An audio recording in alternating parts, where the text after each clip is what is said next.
Deus no livro do profeta Isaías.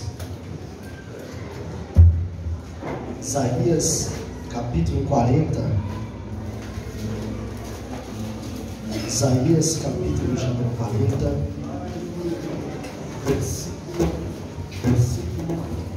Glória a Deus. Versículo de número 27. Isaías, capítulo 40, versículo 27.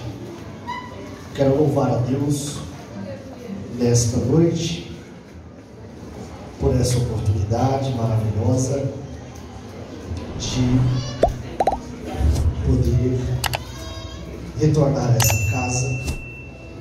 Estava me comunicando com o pastor Júnior. Obrigado, pastor. Estava vindo aqui a caminho. E todas as vezes que eu vim na Vila Natal até hoje, sempre vim aos domingos, tá? E no domingo, para vir para cá, lá de Taboão, isso é uma maravilha, né? Você mal enxerga trânsito, e aí é bem fácil chegar aqui. Mas de sexta-feira eu nunca tinha vindo, então precisei aí analisar a logística, saí bem cedo de casa, mas mesmo assim foi um pouco difícil para chegar um pouco antes. Mas o Senhor foi conosco. Nós estamos aqui nessa noite para trazer uma mensagem de Deus para os irmãos. Eu quero louvar a Deus pela vida do pastor Júnior, pela vida da pastora, que Deus abençoe. O pastor Gabriel não pôde vir, porque ela está lá ensaiando com louvor, mas mandou um abraço para vocês. Queria muito estar aqui, veio comigo o evangelista Vitor, que é nosso obreiro lá da igreja, e ela estava falando, né, com o Vitor: nossa, eu queria muito estar ali no Natal, amo da igreja, mas não foi possível ela vir hoje. Ela está lá liderando o grupo de louvor da nossa igreja, então ela está em ensaio, ela está ensaiando lá com elas, com as meninas lá do louvor, mas mandou um abraço para toda a igreja, para os pastores nessa noite. Amém, irmãos? Amém! Deus abençoe. Vamos ler o texto. Isaías, capítulo de número 40, versículo 27. Está escrito: porque dizes, ó Jacó, e tu falas, ó Israel, meu caminho está encoberto ao Senhor, e o meu juízo passa despercebido ao meu Deus. Não sabes, não ouviste, que o eterno Deus, o Senhor, o Criador dos fins da terra, nem se cansa, nem se fadiga?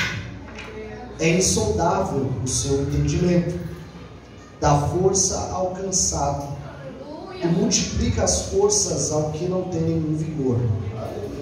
Jovens se cansarão, e se fatigarão, e os moços certamente cairão. Mas os que esperam no Senhor renovarão as suas forças, subirão com asas como águias, correrão e não se cansarão, caminharão e não se fatigarão. Alguém crê nessa palavra? Então redobre bastante a sua atenção. Eu peço aos irmãos paciência nessa introdução, para nós contextualizarmos e entendermos essa profecia. A primeira coisa que eu queria pontuar com os irmãos aqui, irmãos, é que o livro do profeta Isaías, por ser um livro profético, é um livro que vai ser pouquíssimo visitado, na sua grande maioria. O que nós vamos conhecer do livro do profeta Isaías vai ser alguns fragmentos, algumas partes. Por exemplo, os irmãos já devem ter ouvido falar do versículo 31, que é bem comentado, bem falado. Os irmãos também devem ouvir falar muito mais também de Isaías capítulo 6, que é a visão do profeta Isaías. Porque Isaías, ele viu o Senhor assentado no alto e subiu o trono. Lucas, eu te vi. Deus abençoe. Pessoal, só está vocês dois hoje? O varão ali também. Deus abençoe vocês aí, em nome de Jesus. Observe, os irmãos, que Isaías, ele teve essa visão no capítulo 6, e é natural que nós tenhamos mais conhecimento sobre essa visão. Ele viu o Senhor assentado num alto e sublime trono, serafins estavam acima dele, e eles cantavam dizendo: Santo, Santo, Santo é o Senhor, toda a terra está cheia de sua glória. Todo mundo já ouviu falar pelo menos uma vez da visão do profeta Isaías. Tem um texto que nós conhecemos bastante também, que é o texto do servo sofredor, que diz que ele levou sobre si todas as nossas enfermidades, todas as nossas dores ele levou sobre si, e pelas suas pisaduras fomos sarados. É um texto que a maioria conhece. Até porque, irmãos, Isaías, ele é um profeta considerado profeta messiânico. Isaías é considerado um profeta messiânico. O que é um profeta messiânico? É aquele que mais falou sobre o Messias, o que mais profetizou a vinda do Messias. Isaías, ele dá detalhes muito importantes acerca do Messias. Por exemplo, Isaías, ele falou que o Messias nasceria de uma virgem, capítulo 7, versículo 14. Ele falou, por exemplo, em Isaías 53, ele falou sobre os sofrimentos que Jesus passaria, que ele recebe o nome de servo de Deus, servo sofredor. E até alguém pega esse texto e fala que Jesus não era bonito, porque o texto diz assim que não víamos nele aparência ou formosura para que o desejasse. Mas o texto não está falando da beleza de Jesus. O texto está falando de Jesus na condição de alguém que foi dilacerado com açoites, está sofrendo, sangrando e está subindo a via dolorosa. Não tem como alguém estar bonito nessa situação. Então não tinha beleza alguma no momento em que ele está subindo a via dolorosa. Realmente não há beleza alguma para que desejássemos. Mas ele é um profeta messiânico. Agora, Isaías é um profeta, irmãos. Isaías é um profeta que me chama muita atenção a vida do profeta Isaías, porque Isaías, ele é um profeta totalmente diferente dos demais. Sabe por que Isaías é diferente dos demais? Porque se você ler Jeremias capítulo 1, você vai perceber que Jeremias, ele foi chamado por Deus. Jeremias foi vocacionado por Deus e depois começou a pregar. Depois ele começa a profetizar. Se você pegar Daniel foi chamado por Deus e depois ele começa a exercer o seu ministério. Se você conhecer e analisar a vida do profeta Ezequiel, que estudou a vida inteira para ser sacerdote, foi chamado para o ministério profético por Deus, recebeu uma visão e depois começou a exercer. Agora Isaías é diferente. Por que Isaías é diferente? Porque Isaías, ele já exercia e depois recebeu a chamada. Você vai falar, mas como pode uma coisa dessa? Porque a Bíblia diz que a visão de Isaías para uma chamada pessoal para o ministério está no capítulo 6 do seu livro. Então ele já havia profetizado no capítulo 1, ele já havia profetizado no capítulo 2, 3, 4, 5. No 6, Deus o chama. Então Isaías, ele é um profeta diferente porque ele já exercia e depois Deus o chama de uma forma mais pessoal. Agora, por que Deus faz isso? Porque depois nós vemos, com base na visão do profeta Isaías, que ele tinha algo que precisava ser resolvido. Porque quando ele vê a majestade de Deus, ele diz: ai de mim, que sou homem dos lábios impuros e habito no meio de um povo de impuros lábios. Ele era profeta, ele já profetizava, mas tinha os lábios impuros. A natureza do pecado que ele tinha nós não sabemos, mas ele tinha os lábios impuros. Ele mesmo diz isso. E é interessante que a visão de Isaías é algo tão tremendo, irmãos, que ela nos revela que quando nós estamos diante da santidade de Deus, nós paramos de olhar para os outros para olhar para nós mesmos. Aleluia! Porque se você olhar do capítulo 1 ao 5, você vai ver uma série de 6 ais de Isaías. Ai daquele que faz isso, ai daquele que faz aquilo. olha aquele lá, ai dele. Você vai ver nas profecias. Mas no capítulo 6 ele vê a santidade de Deus e ele diz, ai de mim. Aleluia. Porque quanto mais próximo de Deus eu estou, menos para os outros eu olho mais para mim. Aleluia. Quando a santidade de Deus se aproxima, quando eu estabeleço com Deus uma comunhão, eu olho mais para mim do que para os outros. Então quando alguém acusa muitas outras pessoas, isso é um sinal de espiritualidade rasa. Porque aquele que tem uma comunhão plena com Deus, ele olha mais para ele mesmo. Porque a Bíblia diz que ele viu o Senhor. E ele disse, ai de mim. Ele não disse ai dos outros mais. Quanto mais comunhão, mais eu vou olhar para dentro de mim mesmo. Isso é natural. Isaías ele é diferente por causa disso. Porque Deus falou assim, você já está pregando, você já está profetizando. Inclusive a mensagem de Isaías no capítulo 1 do livro, depois você pode ler em sua casa, é uma mensagem top, profunda, confronta o povo, é algo tremendo. Tremendo. Ele fala sobre o culto, que o povo estava apegado ao culto, o pessoal fazia culto, mas fora do culto não vivia a verdade de Deus. E ele bate dizendo que Deus estava farto dos cultos do povo, porque Deus queria justiça, Deus queria prática e santidade. Só que ele já estava pregando, mas no 6 Deus trata com ele, porque é como se Deus olhasse para Isaías e falasse assim, eu não quero que você seja mais um.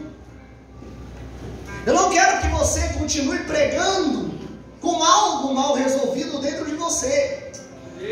Eu não quero que você tenha uma boa eloquência, uma boa oratória, que você seja reconhecido, mas existe algo escondido debaixo do tapete. Aleluia. Eu quero tratar de você. Eu quero curar você.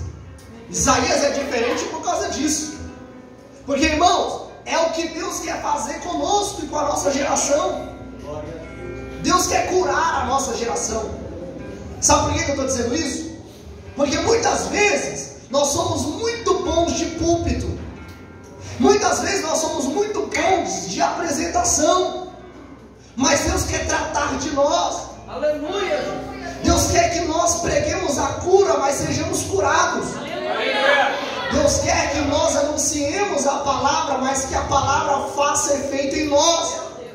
Nós vemos, irmãos, uma série de problemas, de escândalos que vem acontecendo, que vem vindo por aí, em nome de fulano de tal, que está assim, que fez isso, que fez aquilo. E às vezes a gente fala, nossa, como é que essa situação chegou? O camarada prega tanto, o camarada canta tanto, a menina canta tanto. Como que isso aconteceu, irmãos? Isso acontece porque altar não significa nada. Porque altar não significa o resumo da história da pessoa. Se eu não for aqui em cima, o que eu não sou na minha casa, isso aqui não tem nada a ver, isso aqui não presta para nada diante de Deus. Isso aqui só serve para edificar a igreja, mas isso não me dá status no mundo espiritual. Porque a Bíblia diz que Daniel, irmãos, ele estava na Babilônia, ele não tinha um altar, ele não tinha uma igreja, mas ele tinha comunhão com Deus. E a Bíblia diz que quando Gabriel chegou, ele disse, no primeiro dia que você dobrou o teu joelho, eu desci. Mas tem uma batalha no mundo espiritual. E por isso que eu demorei 21 dias para chegar. Mas você é um homem amado, eu ouço falar do teu nome no céu. Porque é melhor do que ser famoso na terra, melhor do que ser reconhecido na terra. Isso não tem problema nenhum, porque Deus faz. Mas muito melhor é o céu te conhecer e saber quem você é. Olha para o irmão e fala assim para ele, é melhor que o céu te conheça.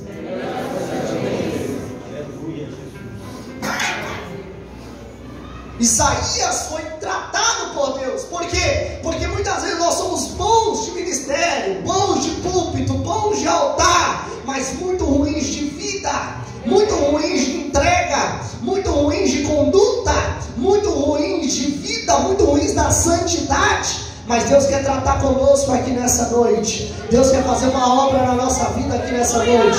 Porque enquanto eu prego essa palavra, o Senhor já me mostra agora, nesse exato momento, que essa palavra ela sai do altar e ela está entrando no teu coração agora. E o Senhor está me dizendo aqui nessa noite que é uma noite de tratar de Deus aqui, porque Deus quer te usar e Deus quer fazer através de você. Mas antes dele te usar e antes dele fazer através de você, Ele quer fazer dentro de você. E é por isso que nessa noite a palavra de Deus para alguém é essa: eu vou colocar minhas mãos dentro do teu coração aqui hoje, porque eu vou fazer você um canal de bênção dentro da tua casa.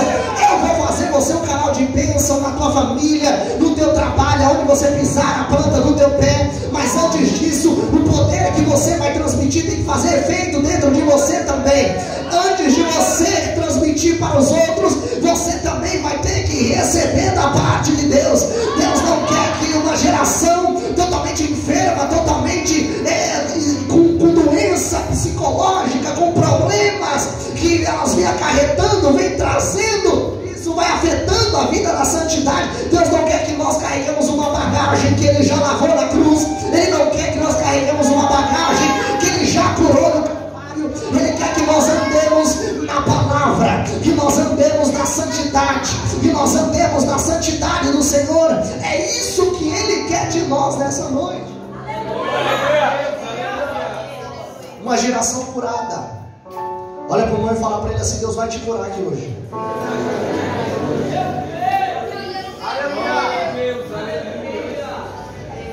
Só que Isaías, ele é um profeta diferente, muito diferente. Isaías, ele é diferente porque a sua esposa é chamada de profetisa. A Bíblia não fala o nome dela. Ou ela profetizava ou ela auxiliava o seu ministério. Ele teve 2 filhos e Deus falou assim: os nomes dos filhos vai ser o significado de profecia. O primeiro se chama Jazub e o segundo se chama Mael Shalar Hasbaz. Se você repetir 3 vezes, está falando línguas, com certeza. E os dois têm significados proféticos. Deus falou com Isaías e falou: o nome deles vai ser o significado de profecia. Isaías era diferente.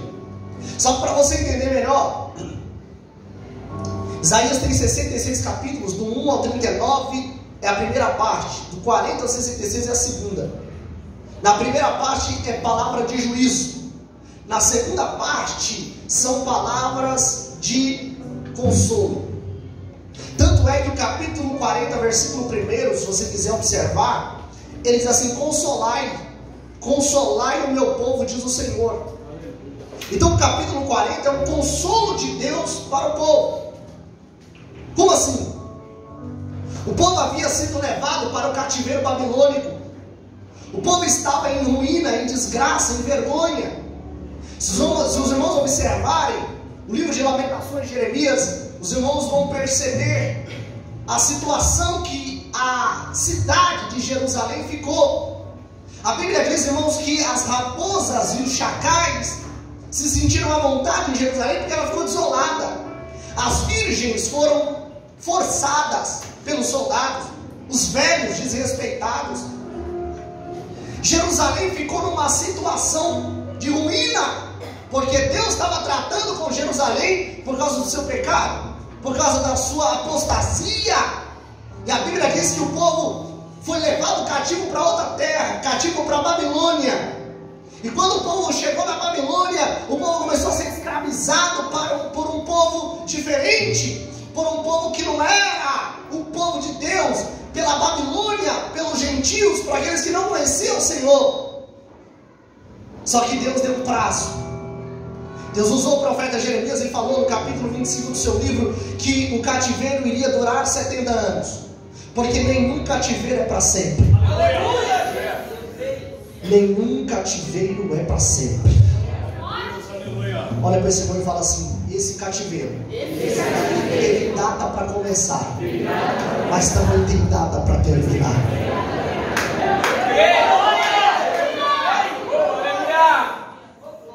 70 anos, e estava chegando a época de Deus cumprir a palavra. 70, estava chegando a hora. Deus ia fazer o cativeiro cessar.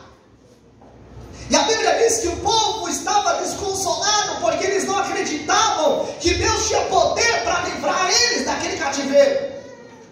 Então a Bíblia diz que agora Deus começa a consolar o povo, como quem está dizendo: eu sou o Senhor e tenho poder para arrancar vocês daí. Glória. E aí nós chegamos no texto que nós acabamos de ler. Aleluia. Porque Israel está sem fé, Judá está sem fé no Senhor. Judá não acredita que Deus tem poder para arrancá-los do cativeiro. Judá não está acreditando que Deus ele tem capacidade de arrancá-los do cativeiro babilônico. Então exatamente por esta causa que Deus usa o profeta Isaías para falar com o povo. E a primeira coisa que nós lemos aqui no versículo 27 foi Deus questionando o povo, dizendo: por que vocês dizem, ó Jacó, e tu falas, ó Israel, o meu caminho está encoberto ao Senhor? Deus não quer saber da minha vida, Deus não quer saber mais da minha situação, Deus ele não quer saber mais do que eu estou vivendo, Deus está alheio à minha situação. Por que vocês estão falando isso? Deus começa perguntando. E sabe o que eu acho interessante no versículo 27? É que Deus começa fazendo essa pergunta assim: porque dizes, ó Jacó, e tu falas, ó Israel. Ele usa os dois nomes, que eram os dois nomes do patriarca Jacó, porque a nação tem um nome só, e é Israel. Mas o patriarca também recebeu esse nome de Israel. Deus ele começa falando com o povo, mostrando que o povo lá atrás recebeu uma intervenção divina. E ele começa perguntando: por que falas, ó Jacó, e tu falas, ó Israel, que eu não estou nem aí para a situação de vocês? Por que vocês estão falando assim? E ele está lembrando: se eu não me importo, em outras palavras, para nós entendermos melhor, se eu não me importasse com a situação de vocês, eu não tinha transformado vocês lá atrás. Aleluia!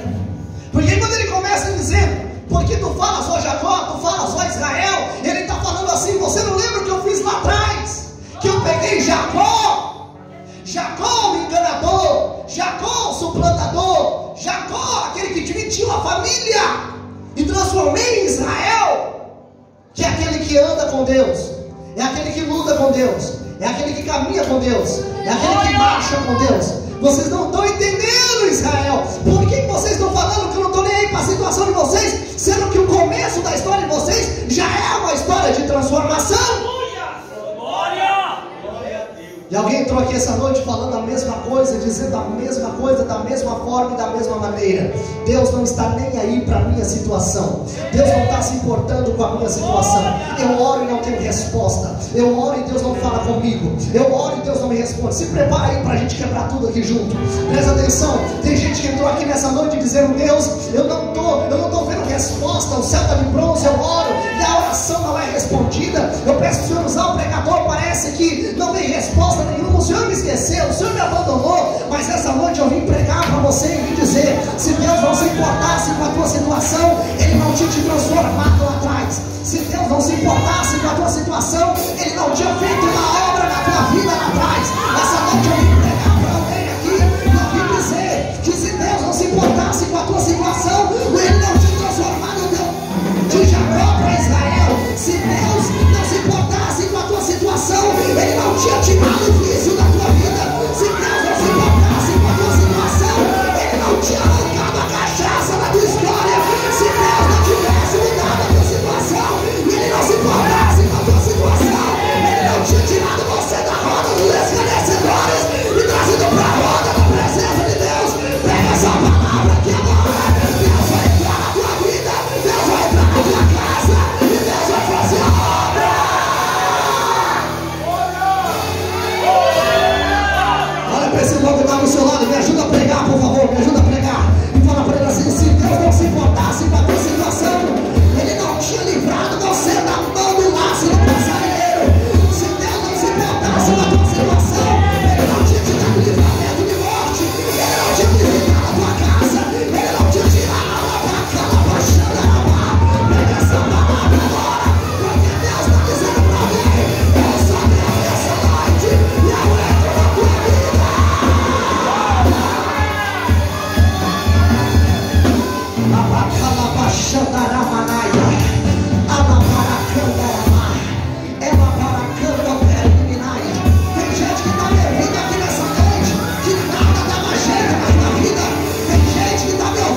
Se a história de você começa com transformação, Deus está perguntando para o povo: por quê? Que negócio é esse? E aí ele continua no versículo 28. Não sabes? Não ouviste? Só um pouquinho baixo, só mais um pouquinho baixo, por favor. Não sabes? Não ouviste que o eterno Deus, o Senhor, o Criador dos confins da terra, nem se cansa e nem se fadiga? Aleluia. Ele está dizendo: vocês acham que eu estou de braço cruzado? Olha aí, já. Vocês acham que eu estou dormindo? Glória a Deus. Tem gente que acha que Deus está dormindo. Tem uma cama eterna enorme lá. Aleluia. Só porque a resposta que você tanto quer ainda não chegou. Aí ele usa alguns atributos aqui. Vamos para o texto. Ele diz assim: ó, você não ouviu que o eterno Deus, o Senhor, o Criador dos confins da terra, ele está falando de atributos que ele tem. Ele é eterno, ele é Senhor, ele é Criador dos confins da terra. Ele não se cansa nem se fadiga. Sabe o que Isaías está falando? Esse cativeiro para ele não é nada. Aleluia. Ele é eterno, ele é Senhor, ele é Criador. Você acha que um cativeirinho desse que vocês estão é maior do que o poder dele? É que é mais ou menos o que ele está falando. Isaías se dedicou no começo do capítulo falando da grandeza de Deus, exatamente para mostrar que Deus é grande demais e que esse cativeiro não é nada.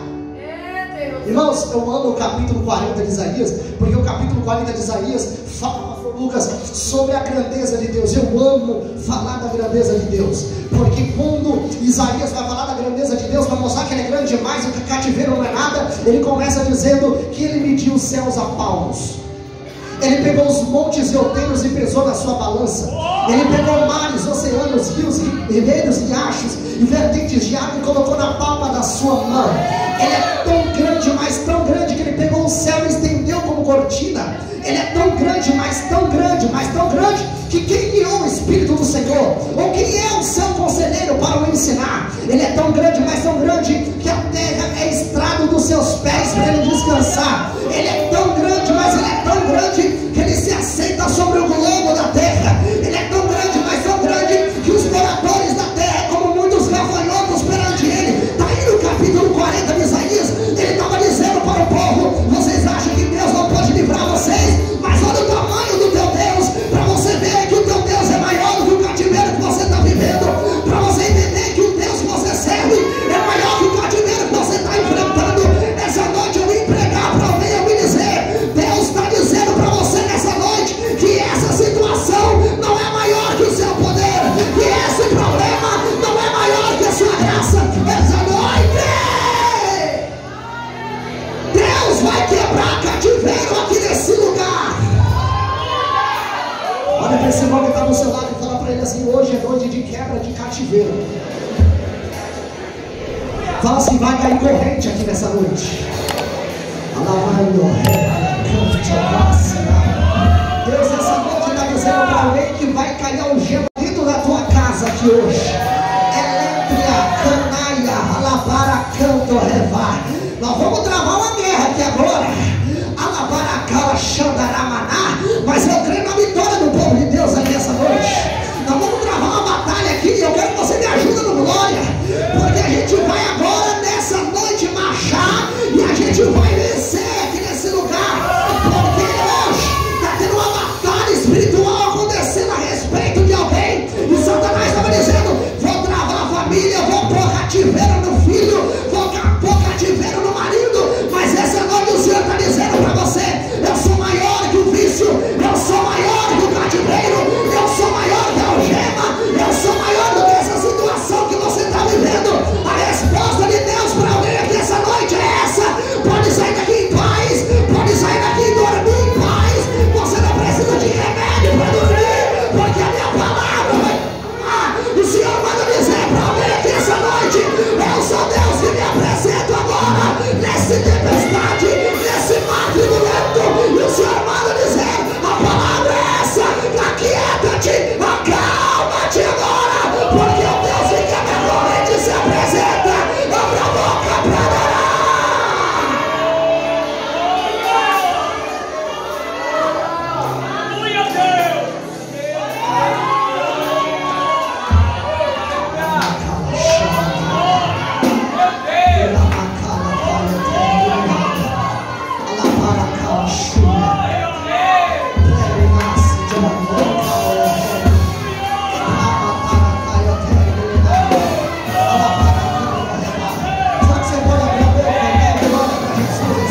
do seu lado e fala para ele: hoje a corrente caiu dentro da tua casa. Fala para ele: a corrente caiu da tua mão agora. Satanás queria travar a tua boca. Satanás queria travar a tua garganta. Satanás queria travar a tua glória. Satanás queria travar o cântico que eu queria colocar na tua boca. Mas o Senhor manda dizer nessa noite: você sai daqui adorando a Deus. Você vai sair daqui glorificando a Deus hoje aqui nesse lugar. Porque a corrente que te travava está sendo quebrada agora. Porque o Deus que você serve é maior que a corrente. O Deus que você serve é maior do que cativeiro. O Deus que você serve é maior do que aquilo que você está enfrentando nessa noite. A enfermidade não é maior do que ele. O problema não é maior do que ele. A crise não é maior do que ele.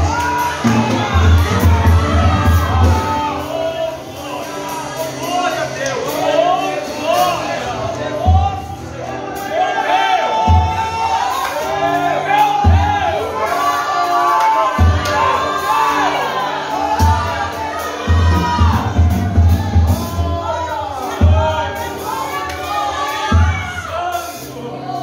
Aí no 29, ele diz assim, ó: dá força ao cansado Aleluia.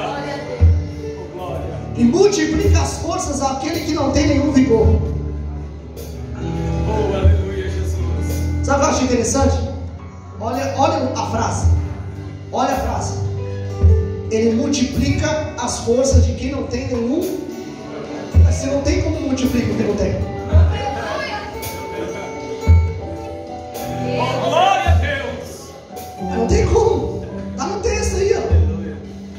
É que a gente tem que ler o texto certinho, prestando atenção nos detalhes. Multiplica as forças do que não tem nenhum. Irmão, tem hora que a força acaba. Tem hora que o vigor termina.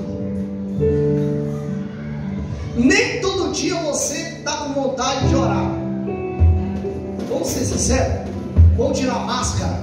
Aleluia. Vamos ser sinceros com a gente mesmo aqui nessa noite? Podemos orar? Só tem ser humano aqui ou tem super-homem e super-mulher aqui? Nem todo dia a gente quer pregar. Nem todo dia.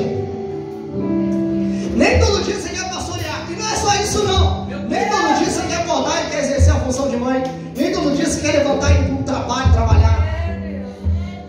Porque tem hora que a força acaba. Tem hora que a fé acaba. Aleluia. Tem hora que você está acreditando e está crendo e está crendo. Eu não estou falando de constância espiritual. Eu estou falando sobre a força esgotada. A motivação acabar. E nem todo dia você vai estar assim. Aleluia. Nem todo dia você vai estar no auge. Oh, Deus. Nem todo dia você vai pregar uma mensagem que vai abalar as estruturas. Nem todo dia você vai cantar e o céu vai se abrir. Meu Deus. Aleluia. Aleluia. Nem todo dia a oração vai fluir. Tem dia que você vai orar, você pode ficar 1 hora orando, que parece que você não está falando com ninguém. Isso quando a mente fica travada e você fala: Deus abençoe Jesus, Jesus abençoe o Espírito Santo. Nem todo dia você vai estar no auge da sua força espiritual. Só que ele usa o versículo 30, ele continua dizendo assim: os jovens se cansarão, se fatigarão, e os moços certamente cairão. Sabe o que ele está dizendo? Ele está falando, até os jovens, que é o auge da vida, o auge do poder físico, da capacidade física, até jovens se cansam. E até aquela frase que diz assim: com o jovem dá força, com o velho dá experiência. Porque a juventude é o momento da força, do vigor. Mas mesmo assim, o jovem se cansa também. Porque ele não está falando de força física somente, ele está falando de força na alma. Aleluia, Jesus. Na disposição, na força, no desejo de fazer, de se levantar. Só que eu gosto do versículo 31, porque o versículo 31, irmãos, é exatamente um contraste do versículo 30, porque ele começa com mas. Ele fala assim: até o jovem se cansa, mas os que esperam no Senhor. Aleluia. renovarão as suas forças. Não é? Se você ler no original no hebraico, renovar significa força nova. Então no hebraico, se você ler, vai estar assim: mas os que esperam no Senhor sempre terão força nova. Aleluia! Deus! Sabe o que ele está dizendo? Eu sou eterno, sou Senhor, sou Criador, estou longe, mas estou perto ao mesmo tempo, porque eu dou força para o cansado. Glórias!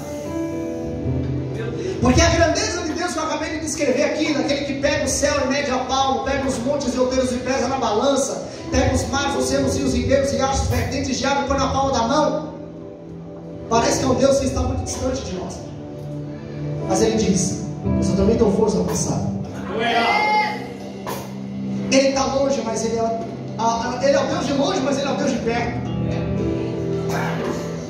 Quando ele se manifesta para Jacó numa escada que toca o céu e a terra, ele manifesta lá de cima, ele fala lá de cima, mas ao mesmo tempo ele fala: estou aqui contigo. Aleluia! Ele é o Deus que está na ponta da escada, mas ele é o Deus que está aqui nessa ponta da escada também. Ele é o Deus de longe, mas ele é o Deus de perto. Ele é aquele que está sentado no trono, mas ele é aquele que auxilia, aquele que está cansado na sua obra, aquele que está cansado e fatigado na trajetória. Ele é aquele que se manifesta quando você acha que você não vai mais prosseguir, continuar. Irmãos, nós estamos aqui nessa noite e por muitas situações nós pensamos e dizemos: eu paro. Aleluia! Mais um pouquinho e eu paro. Só que esse pouquinho está durando. Já virou um pocão faz tempo. Por quê? Porque ele dá força ao cansado. Você chegou aqui nessa noite e você está vivendo porque o Senhor tem te sustentado até aqui. Quero dizer para você que não foi nada dessa terra que te fez chegar até aqui, a não ser a força do céu que tem chegado na tua vida, te sustentado até aqui nessa noite. Eu vim pregar para alguém que a força do céu tem te segurado, quando nem a mão de alguém do teu lado pode te segurar. Essa noite eu vim pregar para alguém que é o céu que tem te capacitado a passar pela situação que você está vivendo. Eu venho nessa noite pregar para alguém que eu estou pregando debaixo da revelação da palavra, que não é nada que te arrancou do quarto escuro, da janela fechada e sem ver a luz do sol, a não ser a força do Deus Todo-Poderoso que te fez te levantar de lá, para você estar aqui adorando o nome dele aqui nessa noite. Não foi nada dessa terra que fez com que você se levantasse, a não ser a palavra do Deus Todo-Poderoso te sustentando para que você estivesse de pé até aqui. O Senhor nessa noite me manda dizer para alguém que você só está de pé aqui nessa noite porque o céu está aberto na tua cabeça. Talvez você não está vendo, talvez você não está enxergando, mas é o céu que te sustentado até aqui. E o Senhor manda dizer para você que Ele vai mexer na tua estrutura aqui hoje. Ele vai dar força para você aqui hoje. E não tem demônio, não tem palavra, não tem macumba, não tem palavra contrária que vai te parar, porque a força do céu vai te sustentar.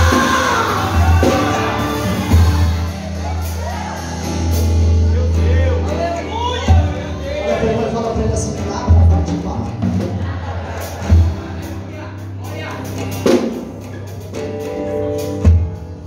O que te trouxe até aqui? A palavra. O que te trouxe até aqui? A força do céu. Sabe o que eu acho interessante, pastor Júnior? Que a Bíblia diz assim, ó. A Bíblia diz: quando o soldado foi verificar que se Jesus estava morto ou não, ele precisava colocar uma lança na sua costela, mas antes de fazer isso, ele achou que Jesus estava só desacordado. Ele foi para quebrar a perna dele. E alguém falou: não, acho que ele já está morto. E não quebraram as pernas do Senhor. E a Bíblia diz assim: isso foi para se cumprir a escritura que dizia: nenhum dos seus ossos serão quebrados. Ossos na Bíblia fala de estrutura, porque o Senhor sustentou tudo desde o começo. Porque Satanás também não parou, porque ele é Deus, mas ele estava com a nossa natureza.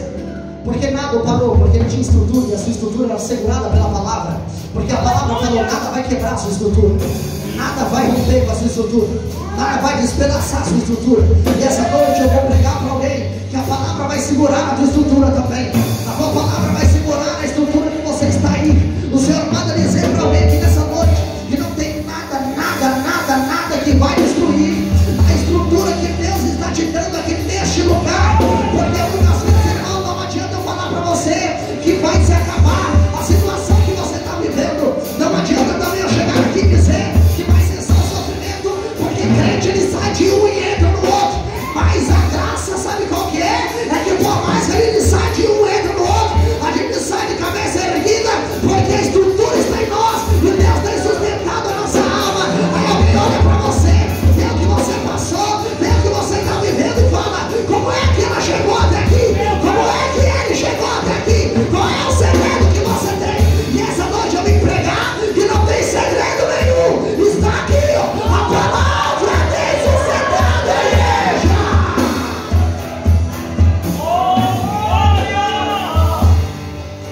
esperam no Senhor renovarão as suas forças. Ele continua: subirão com asas como águias. Por que ele menciona a águia aqui?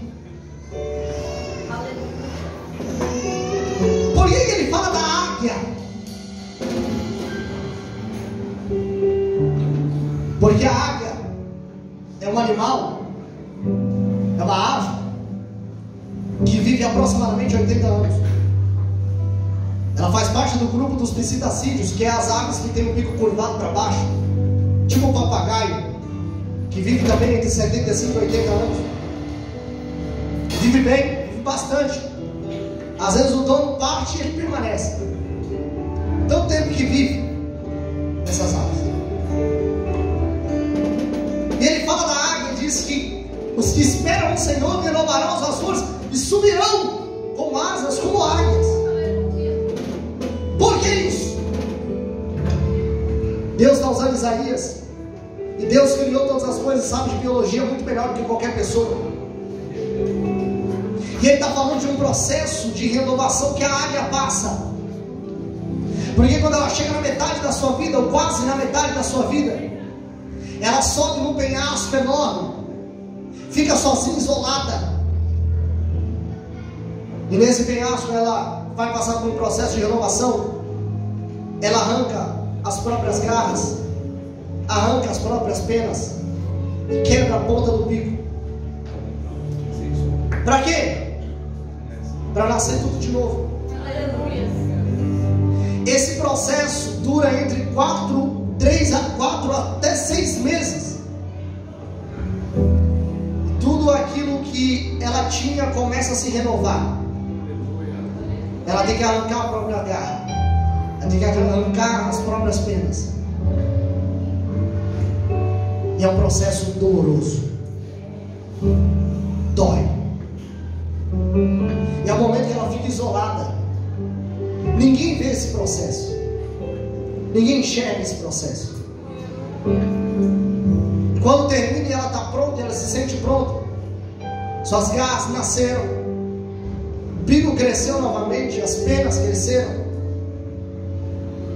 Ela se prepara e ela dá um rasante, um voo rasante, muito grande, muito forte,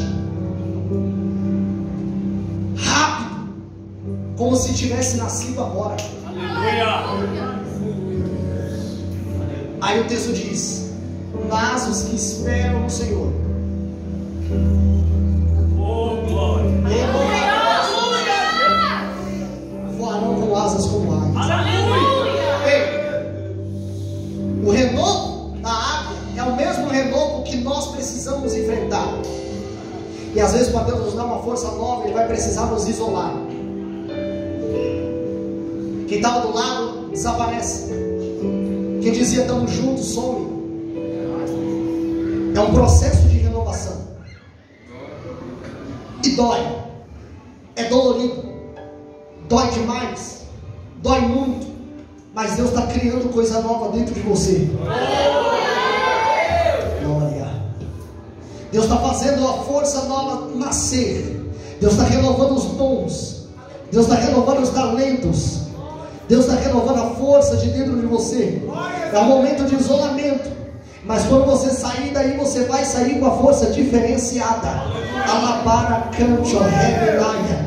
Você vai sair daí com força nova. Você vai sair daí totalmente renovado, com a força nova, com palavra nova, com louvor novo, para cantar o nome do Senhor. Eu vou pregar para alguém aqui e eu vim dizer que Deus, Ele está tratando de você, e Ele está mudando tudo aquilo que estava dentro da tua vida. E a partir de hoje você vai viver uma experiência nova com o Senhor. E você, quando sair desse momento, alguém vai olhar e vai dizer: o que foi que aconteceu? E você vai dizer: eu recebi força nova de Deus, eu recebi força nova do Senhor, e agora eu estou de pé novamente para fazer aquilo que Deus colocou na minha mão. Deixa eu pregar para você nessa noite. Veja que a águia, mesmo quando ela sai desse período e dessa época, e esse processo de renovação, a águia é a única ave que, quando começa a chover, ela atravessa a tempestade. Aleluia. vai lá acima da tempestade. Ela fica pairando acima da tempestade. Enquanto a tempestade está caindo embaixo, ela está pairando em cima da tempestade. Essa noite eu vim pregar para alguém, eu vim dizer: Deus vai te dar força nova. E quando a tempestade vier, você vai andar por cima dela. Quando a tempestade vier, você vai pairar em cima dela.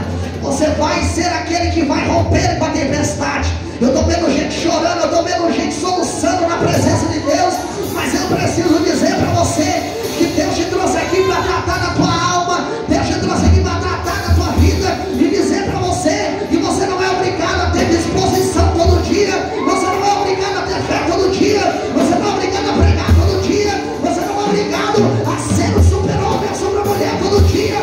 Mas o Senhor manda dizer para você que a força que você tem é do alto que ela vem. E o Senhor manda dizer para você nessa noite: na força do Senhor você vai romper com a tempestade. Com a força do Senhor você vai andar por cima da tempestade. Com a força do Senhor Deus vai te fazer.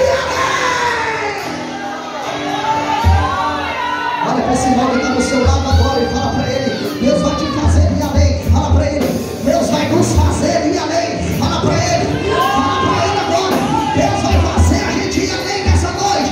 Deus está convidando alguém aqui nessa noite para quebrar os seus próprios limites. Deus está chamando alguém aqui nessa noite para romper com as suas próprias barreiras. Deus está chamando alguém aqui nessa noite para se levantar, para se erguer, para secar a lágrima e voltar a pregar, e voltar a cantar, e voltar a fazer o que Deus colocou na tua mão. Só quem está recebendo, levanta a mão para adorar e abre a boca para adorar a Deus essa noite. Só quem pode adorar, só quem pode adorar agora. Só quem pode adorar agora. Porque está caindo o renovo de Deus aqui na Shekinah Vila Natal. Está caindo o renovo da parte de Deus na vida de alguém aqui nessa noite. E Deus está dizendo: 2023, eu vou fazer algo novo dentro da tua casa. 2023, eu vou fazer você ir além. 2023, você vai ver a graça.